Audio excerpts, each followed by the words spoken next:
Well, is toch nach bhfuil deire ráite féin na ag sé déag. Bhí an ihe a dagag an Oireachtas bhí sé anna choch an anna chuid slite mar chuir sé daoine caint agus amachnamh.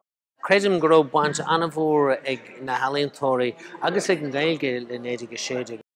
Bhíodh tradiisiún anláidir fís ealaína baint leis an Oireachtas ach duime sé in éig agus tásúla manis go gaiir sé seo tús le rud a cinnt nua.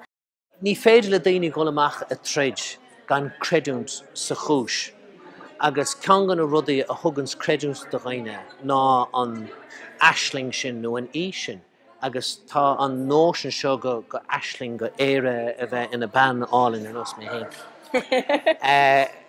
Anna láidir sa tradiisiún óraníochta agus filiíochta tá againn.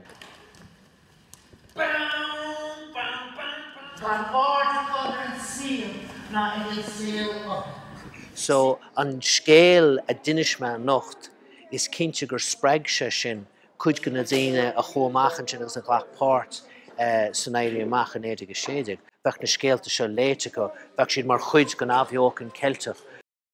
Bhí daoine ag maga faoi locht náirí amach go dtí go marí chanomach a díobh ach níor stopse sin iad chuinead ar ortha.